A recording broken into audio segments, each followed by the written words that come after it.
Hello, my name is Melissa Craddock, and I would like to welcome the audience to the second lecture in the Women and Gender Performance series.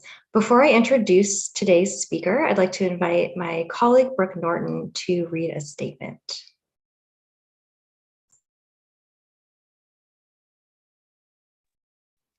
We would like to begin by acknowledging that Berkeley, California is on the territory of the Huichin, the ancestral and unceded land of the Chochenye Ohlone. We respect the land and the people who have stewarded it throughout many generations, and we honor their elders, both past and present. We are living in a moment that warrants deep reflection on our past and present. Across many global contexts, equal access to healthcare, education, fair wages, and human rights is contested on the basis of sex and gender identity. In an effort to bring light to these timely issues, to serve a broader public audience online, and to connect to the local community that it serves, the museum is taking action to become a more inclusive, welcoming, and equitable institution that practices the philosophy of radical inclusion adopted by its parent institution, Pacific School of Religion. One of these steps is the creation of public programming.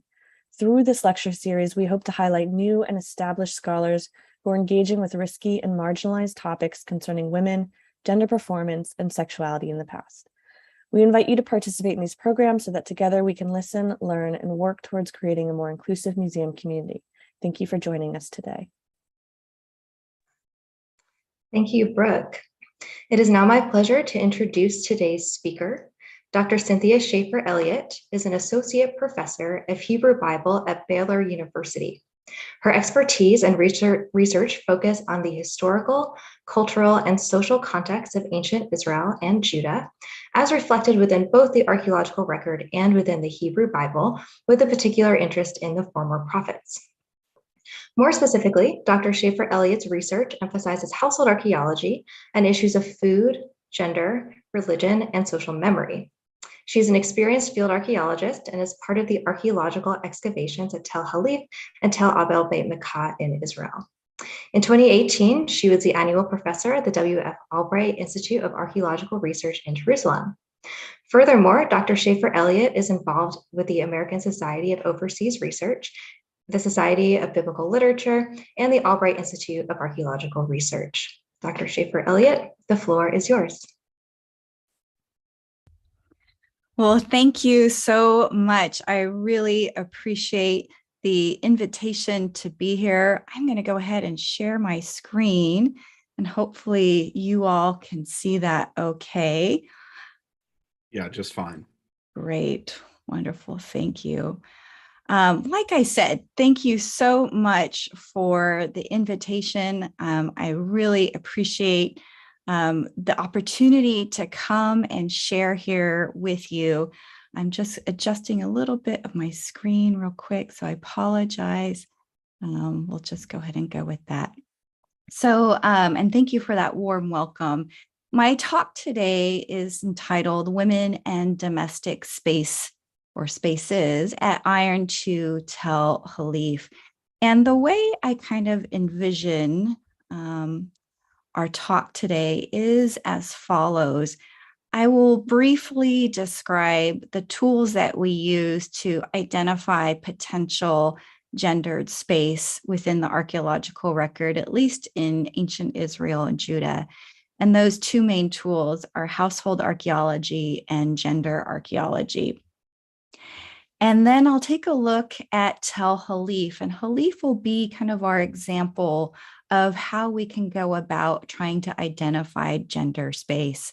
And then we'll tackle a little bit about food and food production and how those particular artifacts and activities relate to gendered space.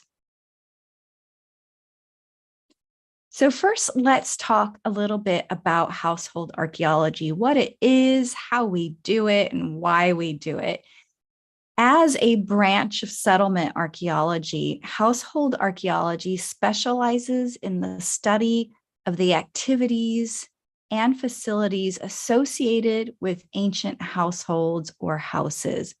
So more or less, it's a type of archaeology that just kind of focuses on houses and the activities, the artifacts the features and the people and the activities that were engaged in those houses. And so the question then is, how do we do that?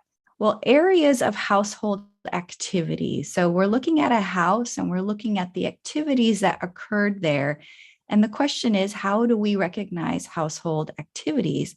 We do this by recognizing and carefully mapping of an area and the identification of not only artifact types. Now, that's really common in archaeology, and you look at publication reports, is we see archaeology types listed. We're interested in the types, but we're also interested in much more than that. We're interested in not only the types of artifacts, but their arrangement, the quantity of those artifacts, and their location.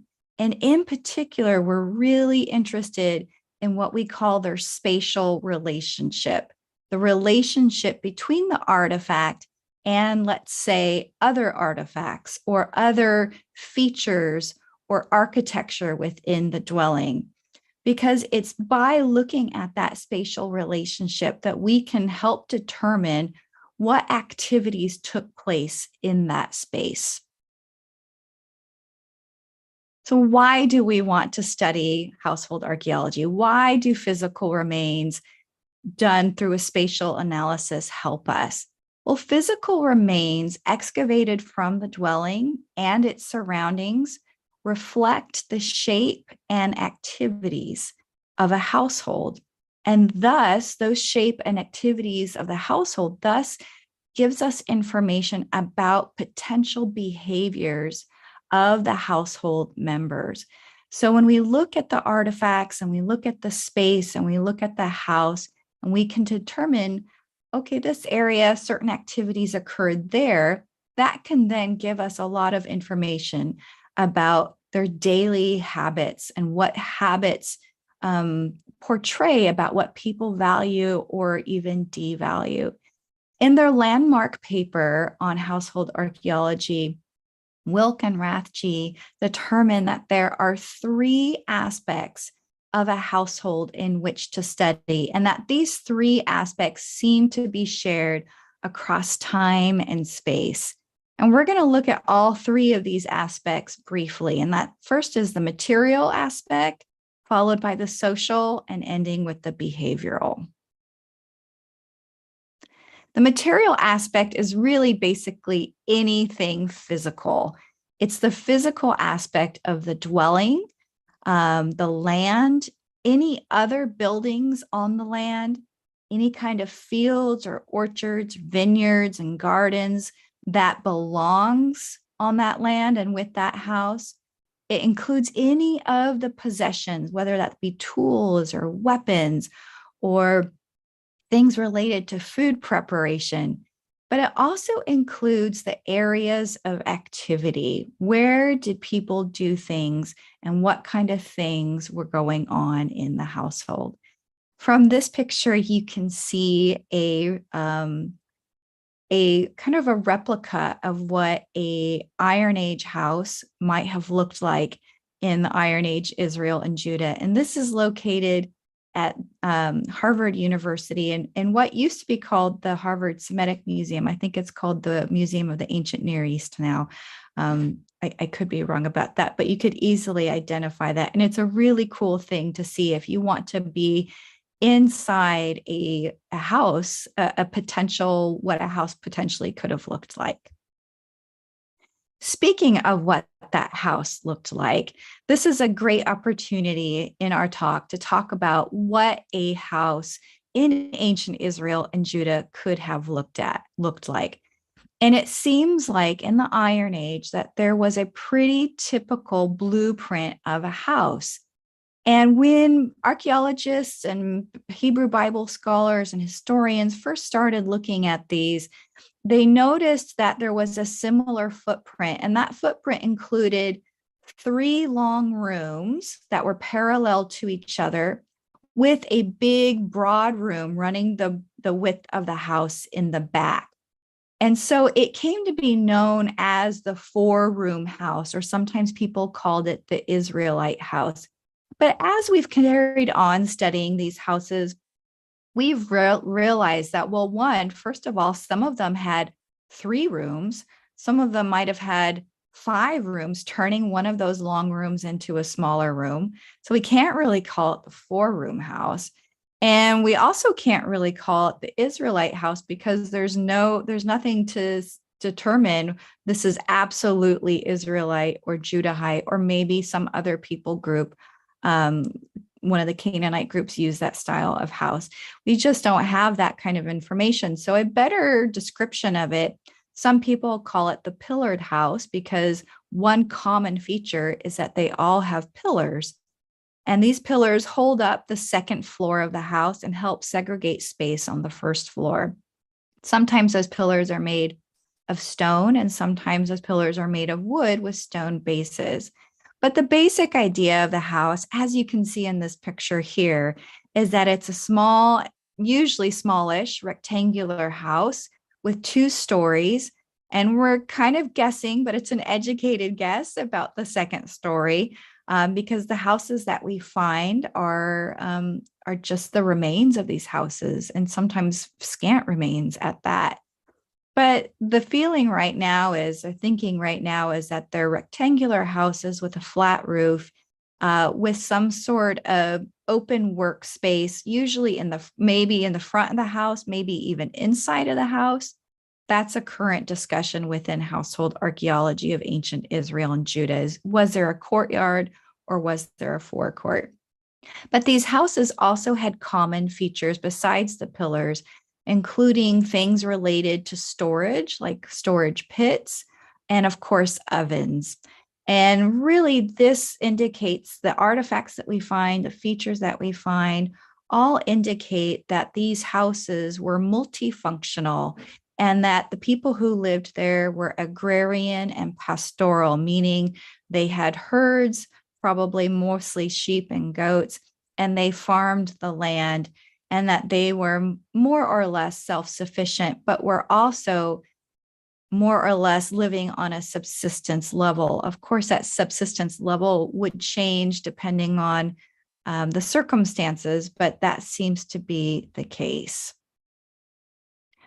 Our social aspect includes the members of the household and their relationship to each other. And this brings us to a distinction that needs to be made. We don't call this type of archaeology, we don't call it family archaeology, we call it household archaeology. Excuse me. And we do so because, sorry, my apologies, is that the broader term of household seems to encompass what the Israelite social aspect of the household looked like. Sociologists define a family as people who are related to each other by blood, by marriage, and there's issues of descent involved. A household is much broader than that. A household could include family members, but it could also include extended family members, and it could also include non-related members. And those non-related members would be, think of people who are working together at the household or who are living at the household but aren't related. And so a household is really defined by co-residence and co-working. In ancient Israel, a household could include the immediate family, some extended family, maybe non-related people would include slaves, it would include guests, and it could include seasonal workers who came to help maybe during harvest time. But when we talk about the social aspect of ancient Israel and Judah, the basic social structure is kinship related. It's all about people who are related to each other. So the household would be that smallest, if you think of a series of concentric circles, that the household is that smallest nuclear unit. And then the circle outside of that would be the clan, followed by then the tribe. And of course, I couldn't talk about families without putting a picture of one of my favorite holiday films, National Lampoon's Christmas Vacation. Our last aspect is the behavioral aspect, and these are the activities the members performed. Activities within a household, of course, are going to be domestic activities, everyday activities, or even special occasion activities. Activities every day that could have taken place would have to do with production, which is basic things like growing your fields and harvesting your fields and having your vineyards and your orchards and taking care of your herds, but also producing things like textiles and tools and weapons. Preparation is another category, and that includes the preparation of food. Distribution is how the stuff that's produced, how it is distributed and stored, whether you trade it, whether you store it, whether you eat it right then and there. And one major aspect that we're going to talk a lot about later is the reproduction aspect, followed by religious rituals. Special occasions would include things like weddings, agricultural and religious festivals, and hospitality. Our second major tool that we use to determine gendered space is gender archaeology. And gender archaeology can be defined as research that considers the relationships of women and men to the social, economic, political, and ideological structures of particular societies. And this is about looking at daily repetitious activities. And these daily repetitious activities, what we call habitus, can tell us a lot about what a society values and devalues. And we use other tools to help us infer what certain activities could have been done by certain members of the household. And tying it with household archaeology, the place where repetitious activities occurred serves as the stage of daily life, which in this case, and in many ancient societies, is the household. So our example today comes from Tel Halif. And you can see on this map here, you can barely see this little red dot right here. And you can see where it is locating Tel Halif for you. And Tel Halif is in the southern foothills known as the Shfela, right in a liminal zone between the Shfela and the Negev. And Tel Halif is about a 10 to 12 acre mound. So it's not super large, but excavation of this tell was initiated in 1976 by the Lahav Research Project. And excavations there since 1976 have determined the occupational layers ranging from the Chalcolithic early Bronze Age 1 and all the way through the Roman Byzantine periods. The most current phase of the excavations, phase 4, was excavated from 2007 to 2009, and again from 2014 to 16, and was directed by Oded Borowski of Emory University.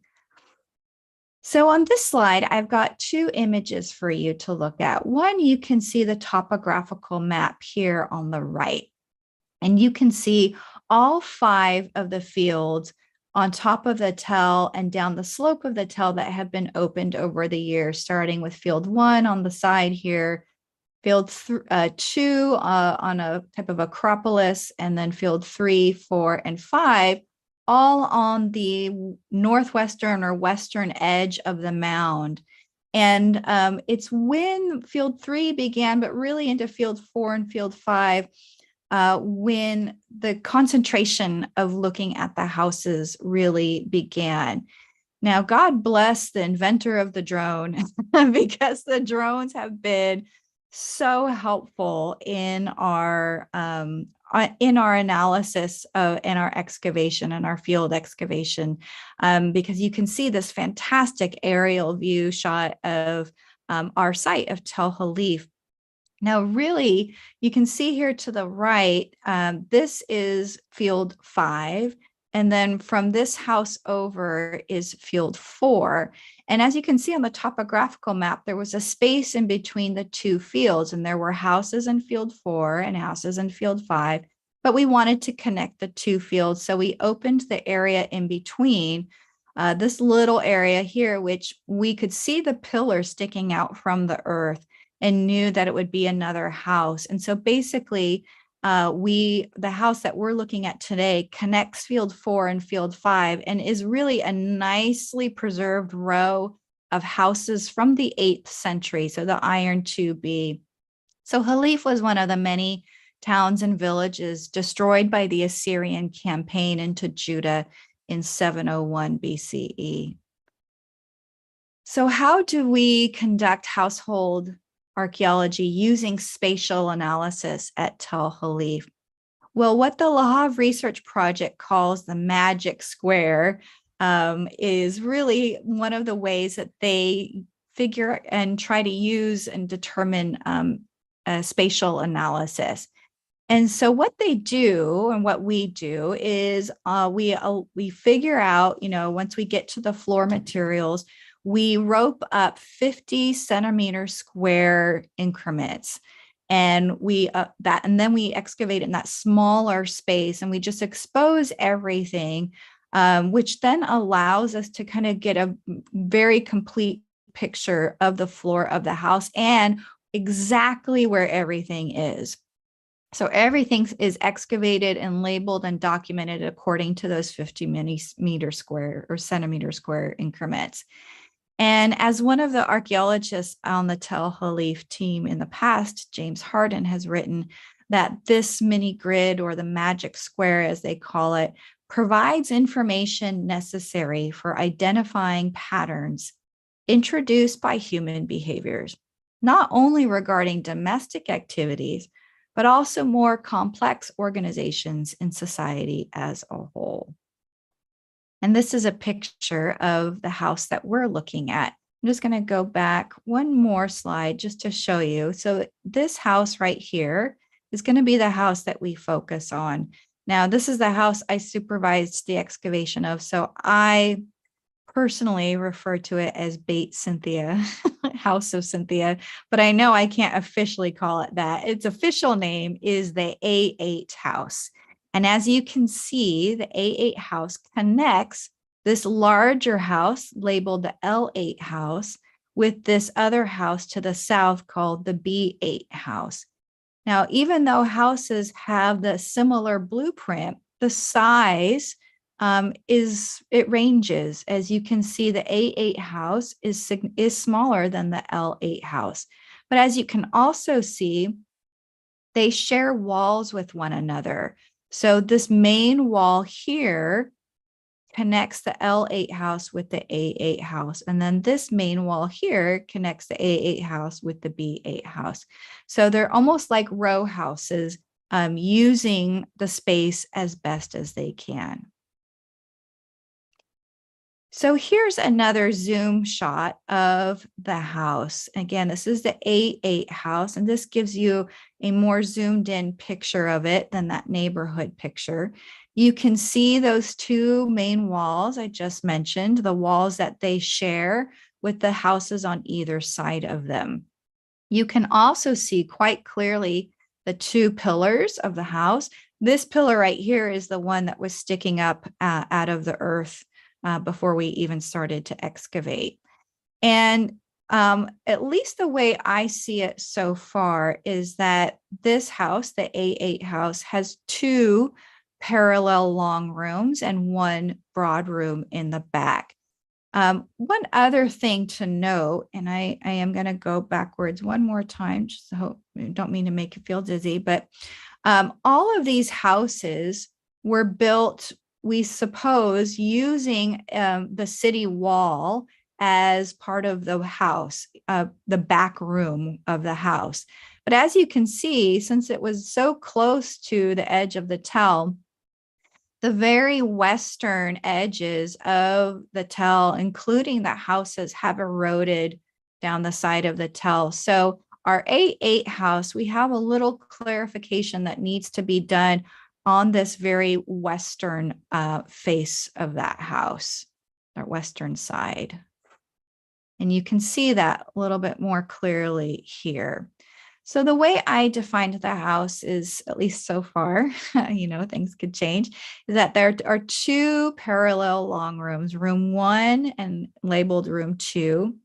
But you can also see this little wall right here. It looks like room 2 was made at some point into a smaller room. So we've got this third room, and then the back room, broad room, labeled as room 4. Room 5 is the open workspace, the forecourt of the house. We're going to look primarily at rooms 1 and rooms 2. Room 1 here to the northern part of the house has several significant features, and this was really fun to excavate. One is the 2 pillars, which we already mentioned, especially this main pillar here. And you can just see at the edge of the photo down below, you can see a semicircular installation. And after excavating the inside of it, it was kind of difficult to determine what its use was, but its spatial relationship to the rest of the house, the rest of the room, would make a very good storage pit, or maybe even a midden. You can also see this beautiful cobblestone floor. It had very few remains on it, but it's nice compared to how the rest of the house has just a beaten earth floor, which is pretty common. And you can see right here, right underneath where it says Area A, we have this beautiful grinding installation. And I'll show you a close-up picture here in just a moment. And surrounding this grinding installation was a large quantity of restorable pottery, most of which were storage jars with numerous pockets of carbonized micro remains and pounders. And then over here in this dark spot where it says Area C, there was a cooking pot in a pit. So based on the artifacts and the amount of artifacts and what kind of artifacts, activities those artifacts would have been used for, I labeled this room as having 3 main activities. Now, that doesn't mean that's the only activities that occurred there, because remember, this is a utilitarian type space. There's no such thing as having a room designated for really just one activity, like a craft room or a library or something like that. But you can see here, I've labeled Area A, B, and C. And Area A would have been used for food preparation, and that's determined mostly by the grinding installation and the pounders. Area B could have been used for storage, because that's where we found all those storage jars and the semicircular installation. And Area C, the cooking pot and the pit, indicate that food preparation occurred there. I do want to draw your attention to this middle photo, this little one right here. This was found in this same area around on top of this Area B material. So it is a beautiful cosmetic palette, and cosmetic palettes were used by women to grind coal to use as eyeliners around their eyes. Very kind of Egyptian style, if you will. And that's going to be important to us in just a moment. Now, you may recognize this photo here on the right. This is the Bade Museum photo for this series, which they graciously let me use. And here you can see to the left a close-up of that grinding stone and installation. And you could see it's lined with field stones and then this big solid piece of rocks. And we didn't find the hand stone, but basically, if you're unfamiliar with these, this is how people would grind grain into flour. The grain would be put on top of this large stone, and then a smaller hand stone would be used to rub the grain back and forth between the hand stone and the slab, just like this picture of the young Bedouin woman is doing here on the right. She is illustrating how this grinding stone could have been used. What's interesting is that our A8 house has this grinding stone in its own little, nook, its own little installation. And many of the other houses also had grinding stones, but they weren't in installations. So there's something special about this at this house. Let's go on to room 2. So room 2 is our second long room. It's in the southern part of the house.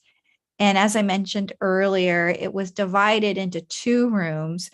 So room 2 and then room 3, but we're going to focus on the room 2 part. Room 2 also had significant artifacts related to 2 main activities, again, food preparation and weaving. In this area labeled as Area E, we found the fragments of an oven, what we call a tanur. There were patches of ash and there was charcoal. We also took some samples from there as well. But then over here where it says Area D, we found a row of 19 loom weights and 3 loom weight fragments. And what that indicates is that and since all those loom weights were in a row, that suggests that there was a loom here, a loom that's used for weaving, and that the loom, of course, being made out of wood would have perished, but the loom weights being made out of clay survived the fiery destruction. So in room 2, we also have areas of food preparation and weaving. The food preparation element is significant to our study of gendered space. You can see this photo in the middle. This is a close-up picture of the fragmented tanur, the oven. When we find ovens in our excavations, we just, again, find the fragments. We very rarely find a complete oven, but we do have one, and I'll show it to you in a moment. So stay tuned. But a modern tanur, as you can see in the right-hand picture, this will give you a good visual aid, is a cylinder clay oven. Today, usually about 1 meter high with 2 openings, an opening on the top and a small opening that serves as a flue on the bottom. And as you can see from this photo of an Iraqi woman making bread, the oven would be lit, and once it got hot, the ashes would be raked out and the dough would be slapped on the interior walls of the oven to bake. And we find these ovens both in archaeology and in ethnoarchaeological studies.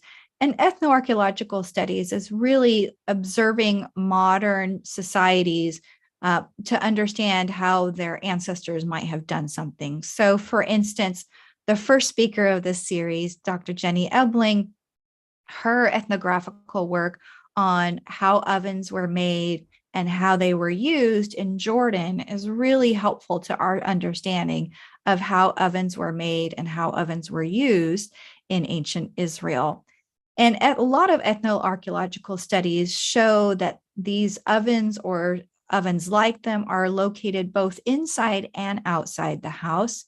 And the ones that are inside the house are almost always located near the center of a central room, and that there's no provisions usually for the smoke to escape, and that they are indicators of a living room type space.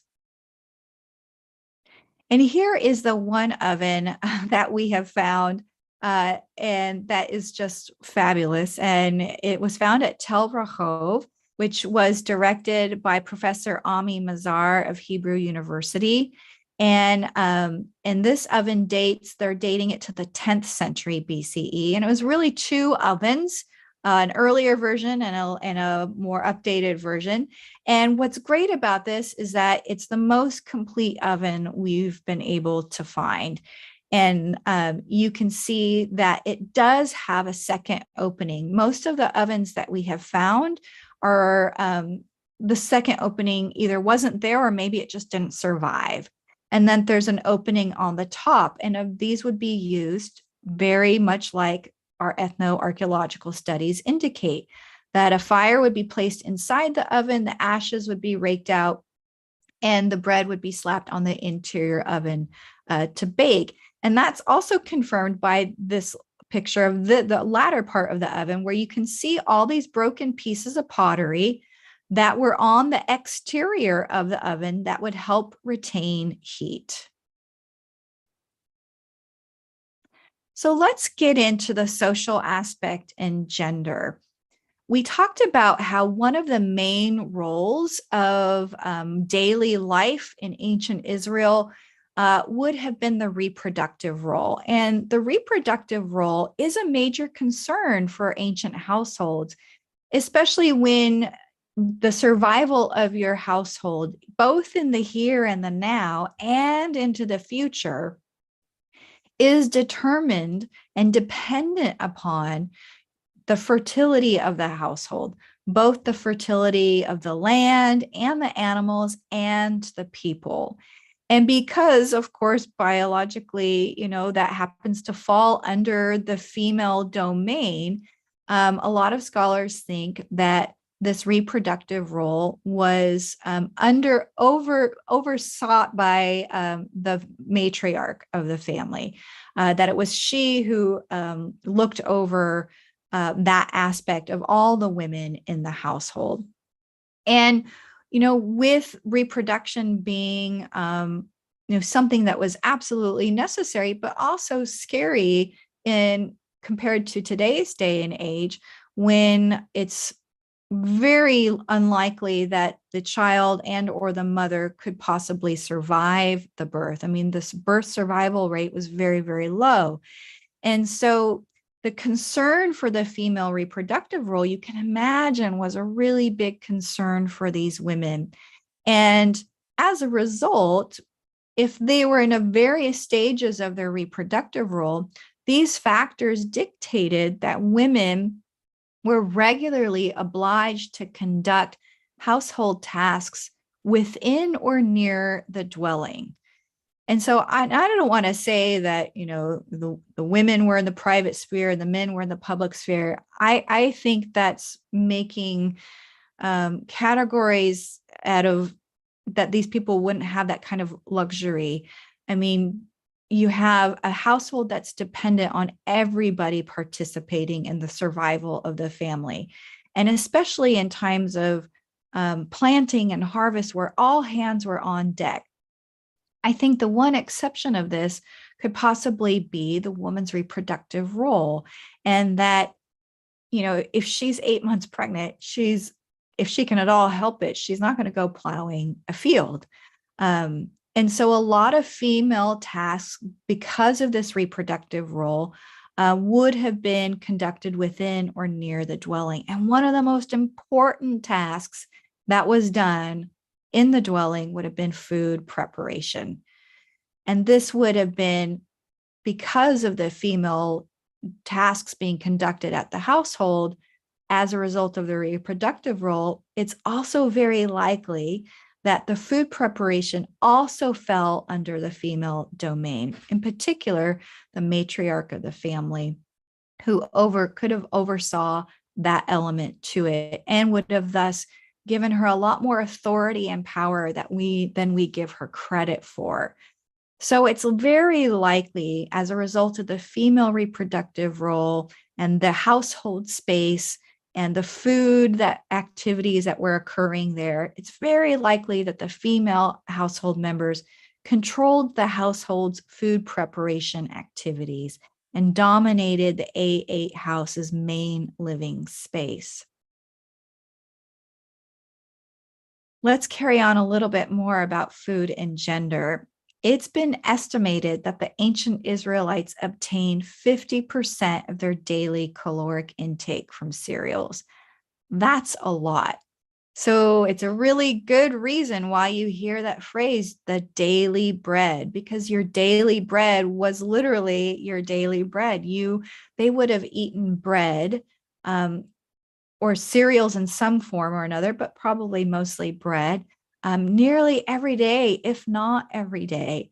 They were growing the grain, which was relatively easy for them to do that as long as everything went well, as far as famine and drought and whatnot. And once harvested, you gained more than you planted. It could be stored for long periods of time if it was stored well. It could be made into a variety of different products that were filling. So if you're trying to survive off the land, and the land sometimes cooperates and the land sometimes doesn't cooperate, that ability to feed your household and to feel full, and not very well nourished, but full, not hungry, I should say, is an important element to that survival. As a result, the food and food preparation of food is an important role to the family. And if things are as we guessed, that it was part of the female domain, Carol Myers figures that ancient Israelite women spent at minimum 10 hours a day engaged in domestic labor, 2 of which were spent processing grain. The skill and technical knowledge of transferring grain from an inedible to an edible form was considerable and was essential to the physical survival of the household. So when we talk about space and how space is used, it's going to be multifunctional, but there's going to be definite activities that are a prime focus, that are so imperative to the survival of the household, and that those activities are, by their very nature, very important. And the people who do those activities are important to the survival of the household. And as we saw in an 8-8 house, we had space dedicated to food preparation. And as we're seeing here, food preparation was dominated and overseen and controlled by the women of the household, in particular, the matriarch of the household. So the women were essential to the survival of the household, not only in their reproductive role, but also in their food preparation role. But we also want to acknowledge the fact that food is not just about physical survival. It's also about the survival of the household into the future. And this includes how food preparation and food consumption are meaningful, embodied experiences, and that these experiences are essential to the transmission of cultural norms, traditions, history, and identity. I don't know about you, but when I have a meal or had a meal with my family and the kids were little, I was also trying to impart upon them, different ways of eating at a table, what's acceptable and what's not acceptable, how to hold your cutlery, how to make sure you don't knock your water over, but then also the transferring of family norms and values, not just in how you eat, but in other areas of life. I think Thanksgiving is an excellent example of this. People bring or prepare dishes that mean something to their family. Maybe they're part of the general norm of that typical Thanksgiving menu, but maybe there's other things too. And those other things have a story behind them. And those stories are shared at that Thanksgiving feast. And that those stories have concepts related to cultural norms and tradition and family identity, which could then lead to greater issues related to power and class and gender. So as the anthropologist Catherine Twiss writes, you aren't just what you eat, but with whom you eat and how you eat.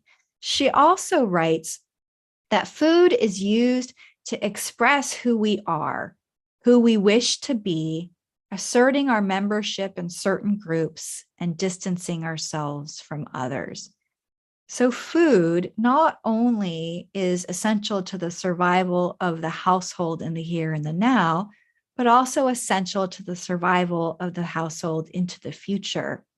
And women, the women of the household, played an essential role in that, as archaeology shows us with the spatial analysis, as food studies have shown us, and as gender archaeology has shown us. I want to take this moment to say thank you again to the Albright Institute for the fellowship that allowed me to conduct this research, to Professor Oded Borowski and the La Havre Research Center for the use of the materials and images, to Professor Aaron Brody and the Bade Museum at Berkeley for the use of the image and for inviting me for the talk, and to my home institution of Baylor. Thank you very much. Thank you so much, Dr. Shafer-Elliott, for this rich and informative talk with so many great examples of household archaeology from your field sites. I'd like to invite the live YouTube audience to post any questions that you might have in the chat box. And while we're waiting for some questions and comments to come in, I have a few questions of my own. And the first is about the field work that you've conducted at your two main field sites. And my question is about the quality of archaeological preservation of residential contexts that you have encountered, and how variable preservation might impact the process of data collection and interpretation in household archaeology. And if you could specifically comment on Tel Halif, because you mentioned that it was destroyed by the Assyrian army. Did that quick episodic destruction help to preserve the material? That's a great question. I do think it helped preserve that material, the material that was left. I think we always need to keep in mind that when things are on, sites are on the eve of destruction, we may get that snapshot of what it was like, but we're getting a snapshot of what it was like on the eve of destruction. And so if there are extenuating circumstances when you know that the enemy is at the gate and that you are about, your town is about to be destroyed. So when people flee, you have to imagine, well, what do they take with them? Do they take important things? They make sure, I think about, and this is, kind of a horrible example, but it relates, being from California and living in a part of California where I often had to evacuate because of fires, or there was a threat of evacuation. We were always thinking about, what would we take with us? And you're not going to take the cooking pots. You're not going to take the storage containers. You're going to take the important things. And so I try to keep that in mind as I'm looking at these households, especially if they're households that, where at least the building survived the destruction, because we have to keep in mind that people would have taken things with them, what kind of things they took, what did they leave behind, and that snapshot we're getting is really on the eve of destruction, but that things, there is some consistency there as well, that it's not, I don't imagine it would have been completely different unless they were besieged for like a long time. That of course would make things very different. One of the great examples that you pointed out also from Tel Halif was that row of, it was 19 different loom weights found along the wall of a house.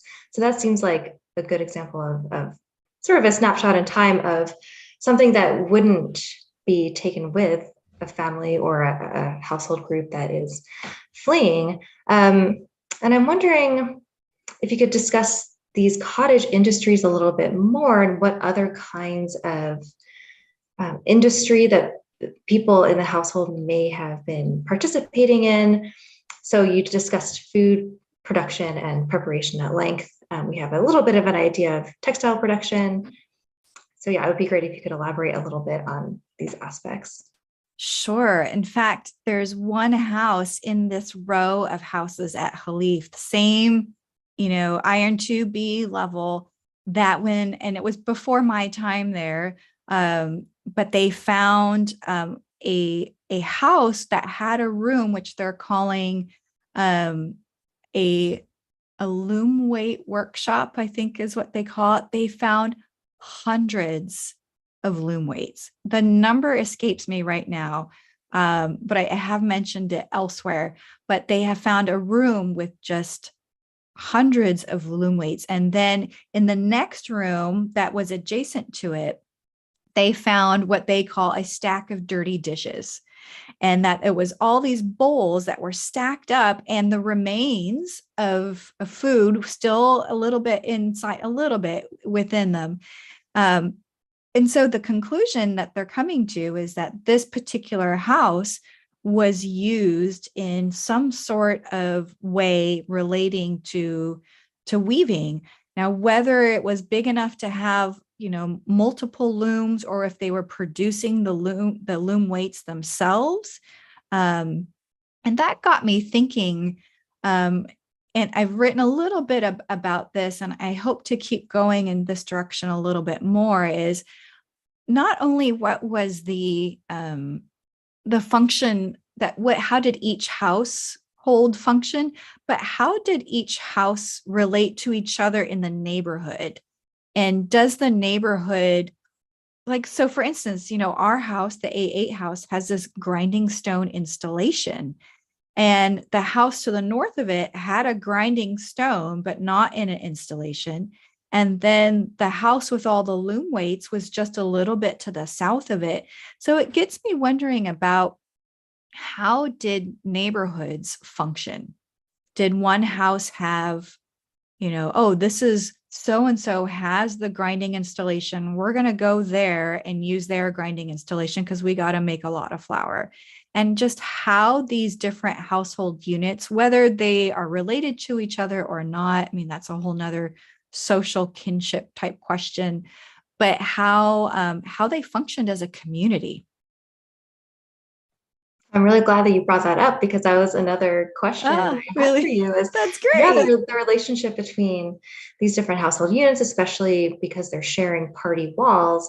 And this relates, I'm going to put in a plug for some of the research conducted by the Body Museum director, Aaron Brody, as well as other people. So for example, at NASBE, hypothesizing cooperative labor based on distribution of materials and material culture, specifically within the households. So yeah, Aaron, good. You're popping on. Care to elaborate on that? Yeah, if I can just jump in, because it dovetails perfectly with what Dr. Shafer-Elliott was just talking about. But and actually, here the research was done by Jeffrey Zorn already back in the early 90s. But for this more or less contemporary site, its Iron II phase ends a little bit later, in a different location. It's north of Jerusalem, but still within, certainly the same political entity, the Kingdom of Judah. For a site that had somewhere between 750 to 1,000 inhabitants, and here again, I'm basing this off of Jeff Zorn's research. I believe that there were only 3 working olive oil presses. So that's that's just one example, and I'm not sure if you have any from Belief, but where this idea of so perhaps these 3 households that had this equipment and put investments into this equipment would have then pressed the olives for the entire community. But I can't think of an equivalent, because we don't have that fine-tuned archaeology from NASBE. But perhaps another household had extra flour, and so they would pay, quote unquote, the household to press their olives and make olive oil by giving them, by bartering a little bit of extra flour that they had, et cetera, et cetera. And one can even sort of think about the economy in general, and that's another paper that hasn't been published yet, but sort of rippling up from those household levels. So weaving is another great example, actually, because we know from, sorry, I don't want to steal, go on too long, but so we know from Assyrian texts that these kingdoms were providing the imperial, overlords with textiles. And where were those textiles being made? They were being made in individual sites in individual households. So this is something in economy called householding. And it shows you the power of the household, right? In so much that even the empire has desires that are met only through at the household level. So I'll leave it at that. But no, I love that. I think that's so helpful. And I think you're right in that the household, it's more than just, just doing what it needs. It's if the community says, you know what, we have one olive press and we all have to use it. Or we have one threshing floor and we all use it. Or so-and-so is really good at making loom weights. So they're going to make loom weights for all of us and we're going to give them a go or something, but I think that household economy and that sharing economy, that cooperative work economy, I think it's a direction that we could do a lot more work in. Absolutely. And sorry, just to finish the plug. No. Is also, so it's something that's frankly been overlooked in scholarship. Yeah. And in essence, if you think of, the agricultural village as incorporating a minimum of 85% of the population, then that means that essentially 85% of this ancient economy has been overlooked. So instead of taking a top-down perspective, thinking, oh, goodness, what is the palace and the government doing? We should start thinking more from the bottom up. I agree. Because those are the foundations of any economy, regardless. So yeah. And no, I completely agree with you. And I think that if you want to learn more about daily life, you have to shift your attention from the palaces and the temples and the battlefields, and you have to shift your attention to the home and the household and the people who are part of it. And I think there are some people who are doing that and more and more. And I think that's great. But it also means we need to try and start excavating some of these more rural sites. There's, that long complaint of that the excavation of ancient Israel and Judah has been very, tell minded, or Halif is a tell, but it's a small one. And so we can get a better view of, I think, agricultural town daily life. But it would be so great if we could, start getting some excavation of some of these smaller sites. I would just love that.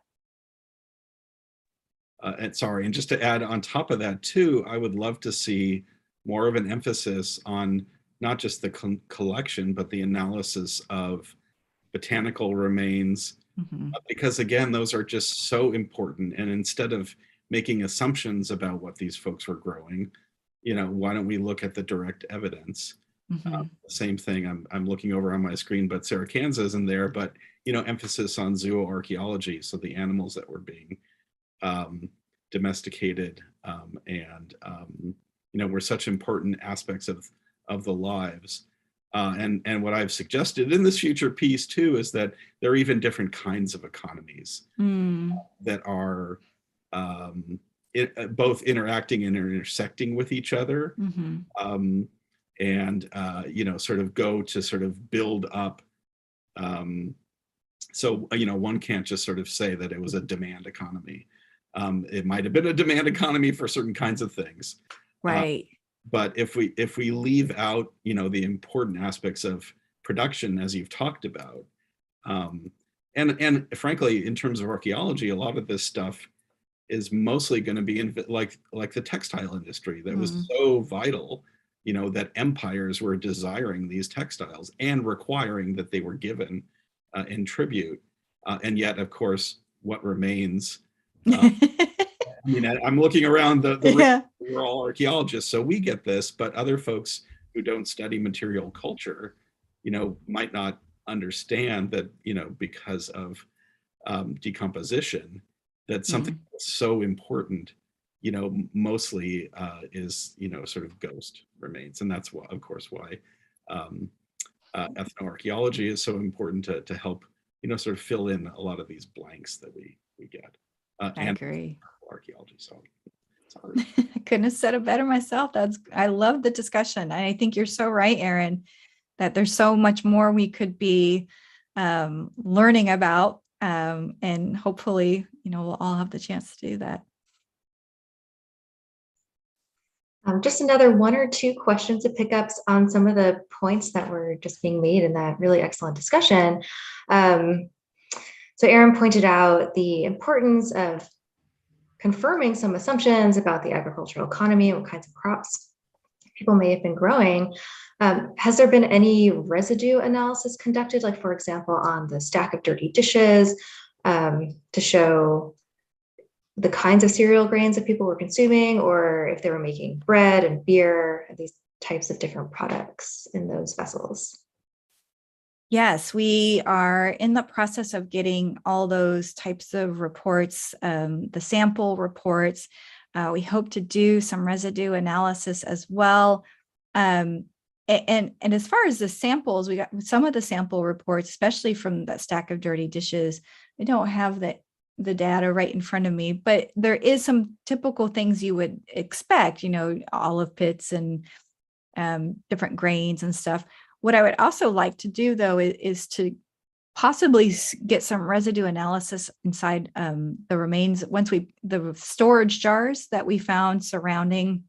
I mean, they're fragmented, but surrounding the grinding installation. Because one question I have, and it may be, a silly question, I don't know, but were these storage jars just storing the grain, or did they put the flour in them afterwards? And I would love to find out about that as well. But I do think that the residue analysis, the micro analyses, the study of micro remains and animal bones and zoo archaeology, I mean, that is just essential now to the study of archaeology in general, but really closely needed in a household archaeology. So it's not just the big stuff, it's also the little stuff. And I've loved that development within archaeology within the past, I don't know, maybe 20 years or so, where more and more excavations are employing some of these other more micro scientists or zoo archaeologists. I can think of the Weitzman Institute that was part of the excavations at Tel Halif when I was there, and just being on base and doing the work right then and there, and the type of information, detailed information that we're able to get from those types of research is fascinating. Yes, and perhaps another avenue related to that is to look at the bioarchaeological remains as well, impacts on health and teeth decay, especially with these carbohydrate and cereal grain heavy diets. I agree. That would be fascinating information to have, to see how malnourished were they. And if they were, I mean, we assume having such a high cereal based diet and, a seasonal diet, which, none of us, I can't imagine too many of us really practice at a seasonal diet all that well.